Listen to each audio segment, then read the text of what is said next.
صحن چمن کو اپنی بہاروں پہ ناز تھا، وہ آ گئے تو ساری بہاروں پہ چھا گئے۔ جب حضور تشریف لائے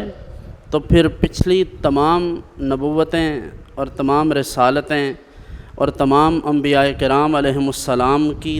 تمام خوبیاں اور ان کے اوصاف حمیدہ ایک طرف، رحمت دو عالم صلی اللہ علیہ وآلہ وسلم کو اللہ رب العزت نے وہ تمام اوصاف عطا فرمائے جو ان سب میں اکیلے اکیلے تھے، حضور میں سب جمع کر دیے۔ تو حضور کی آمد بھی بے مثال ہے، حضور کی ولادت بھی بے مثال ہے، حضور کی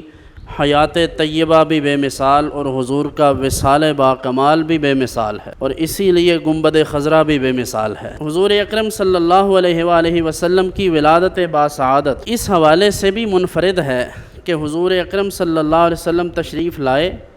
تو حضور کی ولادت عام لوگوں کی طرح نہیں ہوئی۔ حضور پیدا ہوئے ہیں تو حضرت سیدہ آمنہ رضی اللہ عنہا فرماتی ہیں کہ خرج منی نور اضاءت منہ قصور الشام، میرے جسم سے حضور اکرم صلی اللہ علیہ وسلم کی پیدائش ہوئی تو عام عورتوں کی طرح کی کوئی تکلیف نہیں ہوئی، اور صرف حضور پیدا ہی نہیں ہوئے بلکہ یوں لگا کہ جیسے سارا زمانہ روشن ہو گیا ہے، اور شام تک کے محلات مکہ میں بیٹھ کر میں نے دیکھ لیے۔ تو حضرت سیدہ آمنہ رضی اللہ عنہا یہ بھی فرماتی ہیں کہ حضور علیہ الصلوۃ والتسلیم کے تشریف لانے سے صرف میرا گھر ہی نہیں، قرب و جوار میں کوئی ایسا گھر نہیں تھا جس میں خوشبو نہ آتی ہو۔ تو آپ بتائیے پھر، اگر آپ کو یہ لگتا ہے کہ عام بندے کی ولادت کی طرح یہ ولادت ہے تو لائیے کوئی ایسا بندہ۔ پھر یہ کہ آقا کونین صلی اللہ علیہ وسلم کو حضرت حلیمہ سعدیہ لے کر گئی ہیں تو صرف ان کے گھر میں ہی نہیں، اس پورے علاقے میں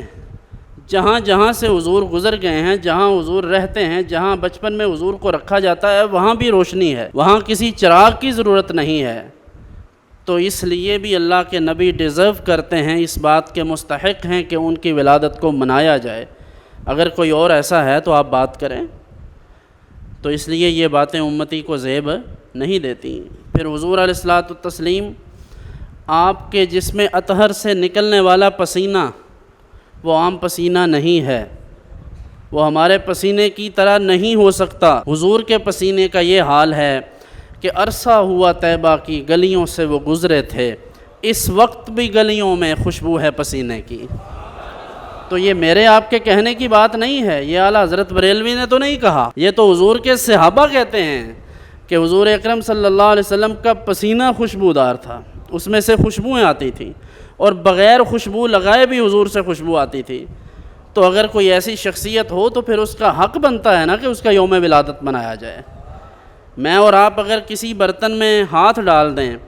آپ گلاس کو کسی مہمان کے سامنے اوپر سے پکڑیں، کپ کو اوپر سے پکڑیں اور اسے کہیں یہ لیں چائے پی لیں، تو وہ کہے گا یہ کیسا بے وقوف آدمی ہے کہ گلاس کے اوپر والے حصے پر ہاتھ لگا کر مجھے کہتا ہے چائے پی لو یا پانی پی لو۔ تو یہی آپ بات دیکھیے عہد رسالت میں آپ صلی اللہ علیہ وسلم میں مشکات میں ہے کہ حضور کی خدمت اقدس میں مدینے کے چھوٹے بچے اور بچیاں اکٹھے ہو کر صبح صبح برتن لے کر آ جاتے تھے، اور ان برتنوں میں پانی ہوتا تھا، اور عرض کرتے تھے حضور ذرا ان میں ہاتھ رکھ دیں۔ حضور ان میں ہاتھ رکھتے تھے اور وہ بچے لے جاتے تھے گھروں میں، اس پانی کو برکت کے لیے استعمال کرتے تھے۔ آپ بھی کر لیجئے، کوئی مانتا ہے آپ کی؟ بڑے سے بڑے پیر کو کہیں ہاتھ ڈبو دے، اس کی اپنی بیوی بچے نہیں مانیں گے؟ لائیں کسی شیخ الحدیث کو، کسی قطب الاقطاب کو کہنا ہے، یہ خصوصیت اللہ کے نبی صلی اللہ علیہ وسلم کی ہے۔ تو پھر ہم میلاد نہ منائیں ان کا تو کیا کریں بھائی؟ تو یہ انہی کا حق ہے، اس خصوصیت کے سبب